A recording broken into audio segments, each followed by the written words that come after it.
Remember, as we're writing, that we're focusing on these 5 learning targets, and we're going to keep coming back to these because these are super important, and we want to make sure we address every single one of them. And this is also what you're going to be rating yourself on at the end of this lesson when you write your 3rd body paragraph. So really pay attention as we go through these. But do I have a volunteer that would be willing to read through these 5 learning targets for us? Okay, so a student would go ahead and read these, and we're going to come back to this several times throughout the lesson.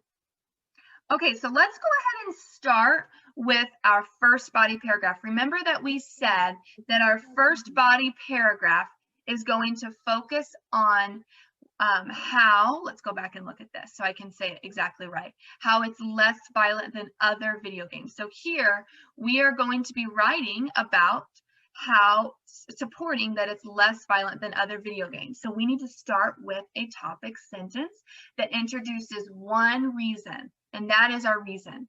So as an example, I might say something like, I feel kids should be able to play Fortnite because it is less violent than other video games.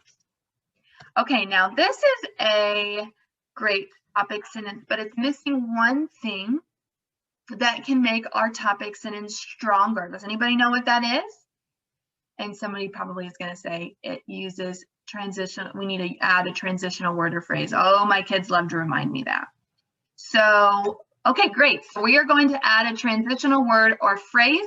And remember, we can go through and look at our anchor chart to find a transitional word or phrase that is the best. And since we're talking, we're kind of sequencing or doing kind of chronological by listing things in order, we will probably use one of these. So I could say something like, firstly, so let's add that in there. Firstly, comma, I feel kids should be able to play Fortnite because it is less violent than other video games. So remember, our whole body paragraph is going to focus on that one detail. We're not going to go into depth on anything else until we get to the next body paragraphs where we focus on those other 2 details from our controlling idea.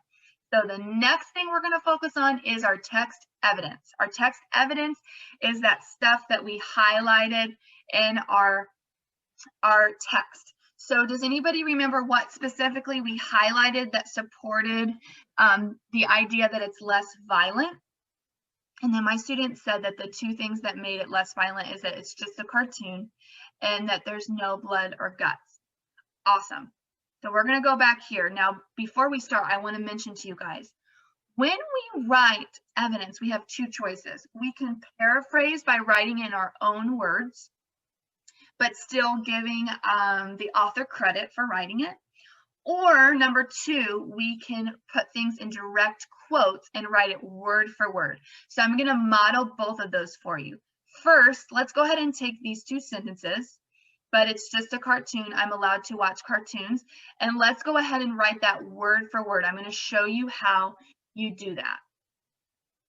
So first thing first, you need to make sure, I'm going to go ahead and copy and paste that you put quotation marks around those sentences.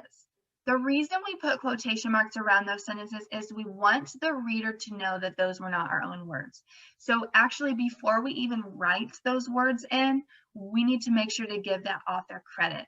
So I may say something like, in the text, as stated, comma, it is just a cartoon. I am allowed to watch cartoons. And in a little bit, we're going to elaborate on why that's so important. We also talked about how there's no blood or guts, and that just like there are, there are no blood or guts like there are in other video games. And for this one, let's go ahead and paraphrase. Let's take the words that the author wrote and let's rewrite it in our own words. So we could say something like, she also mentioned So maybe instead of saying stated, we change that word to something different because we don't want to be too repetitive. We could have said something like, she also said, or she also wrote. That's a transitional phrase. So she also mentioned that there's no blood in Fortnite. And why we what we did is, you see, we didn't take down exactly what the author wrote. We put that in our own words. Remember, that's called paraphrasing. And that's really important that we do that. We don't want to have direct quotes throughout our entire essay because we want most of it to be our own words. So it's great to add 1 or 2 quotes, direct quotes in your essay, but you want to be consistent in making sure that most of it is in your own words. Okay, so we have our topic sentence. That's our first learning target. We have our evidence, and that supports our reason that Fortnite is less violent. Now it's time to elaborate. Remember, if we go back and look at the learning target that Caitlin read, she said that I will elaborate on my evidence to explain why it is important. So we want to explain why these two things are important. And since we included 2 quotes or 2 pieces of evidence, we could do 2 different things. We could go ahead and put all our elaboration here, or we could look at our first first piece of evidence, put our elaboration right after it, then give our second piece of evidence, and then then elaborate on that after. And I'm going to go ahead and do that just because I think it'll flow more smoothly, but you could do it either way, and I'll show you that. So let's elaborate. Why is this evidence? It is just a cartoon. I am allowed to watch cartoons. Why is that important to Hannah? Why did she say that? And how does that support our idea, our main idea in this paragraph, that it's less violent than other video games? Okay, awesome. So we could write something like, because Fortnite is so similar to the cartoons that I watch at home, parents have nothing to be concerned about. Okay, so again, I use a transitional phrase, and then I took the evidence about cartoons and I gave more details about why that's important. That's what elaboration is. This is the meat and the important part of what we're doing in this module, and specifically this lesson, is I really want you guys to focus on elaboration, because I think one thing that you guys are really good at is providing that evidence, but we forget to take it a step further and provide the elaboration. So we want to keep going on that. All right, let's go on to the next part. We also said that she also mentioned that there's no blood in Fortnite. We took out that word guts. That's okay for us to do. So I'm going to go ahead and give you an example of how you can elaborate. But before I do, does someone want to explain kind of in their own words why it's important that there's no blood in Fortnite? And a student might say something like, parents do not have to be concerned about the violence in the game because the blood is taken away from there's no blood in there like there are in other games. So I could say something like, also, there's that transition word again. Also, parents do not need to fear that the game is too violent because it does not show any blood. So again, we took our evidence. She also mentioned that there's no blood in Fortnite, and then we explained why that is important. We went back and we talked about how since there's no blood, it's not as violent. Now remember, guys, there's also a lot of reasons why Fortnite may not be appropriate for kids, and I just want you to remember that.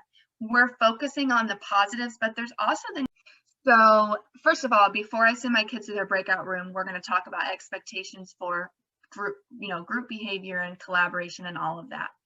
Then the students are going to be separated into groups of 4, and there's going to be one student that is advanced, two students that are proficient, and one that is not proficient. I want to make sure that there's enough support for those kids that are lower, but there's not too many kids that are advanced that are overpowering the group. So I'm going to be really mindful of what my groups look like. I'm also going to make sure that as the students are working, I'm circulating through each group and ensuring that the students are participating and that they're engaged and they're totally focused on what the task is. I'm going to be giving them individualized feedback to the group while using language from the rubric. I'm going to keep referring them back to that rubric while I'm circulating and monitoring. When the students are finished, they are then going to be given an independent task. And that independent task is when they're going to write the third body paragraph. They're going to score themselves on their body paragraph by filling in the rubric to make sure that they have each of these things and they're evaluating themselves. And then they're going to edit their body paragraph if needed, if they missed any of these learning targets. And just so you guys are aware, the students will have access to the lesson recording where we read and discussed that text earlier on. So that those kids with an IEP accommodation where they need the text read aloud to them, they'll be able to refer back to that and see and have us reading this and also see where we highlighted and discussed each of those things. So they'll have that accommodation. Finally, after the task is complete, my role is that I'm going to use the rubric to score each student's paragraph. So I'm going to go back to that rubric again, circle where they are at. And some students might earn like half a point if they attempted to do it, but they just haven't quite mastered it yet. And then most importantly, I'm going to provide individualized feedback. So if a student scored a 0 on evidence, I'm going to give them notes underneath elaborating on why they scored a 0. So they're having that individualized feedback and they know what to improve on. And then the last task, or for the next lesson, I want to tell you what's the next step. So for the students that have reached proficiency, I'm going to have them write an opinion essay independently. It's time for them to do it independently. And then after they write it independently, for a new 5-paragraph essay, then they're going to peer review and revise using this rubric again. For the students that have not reached proficiency, I'm going to work really closely with them on this next essay. We're going to continue doing the I do, we do, you do strategy so that we make sure that they're having a model to them, then they're being coached through it as we do it, and then there's the you do it part. And that's the part that I'm going to continually provide support throughout because they're not quite ready to do it independently yet. I'm going to continue to refer them back to the rubric throughout all of our work together. And again, like I said, we're going to do that I do, we do, you do strategy. Thank you so much for taking the time to watch this. And I hope that I have an opportunity to work with you guys soon.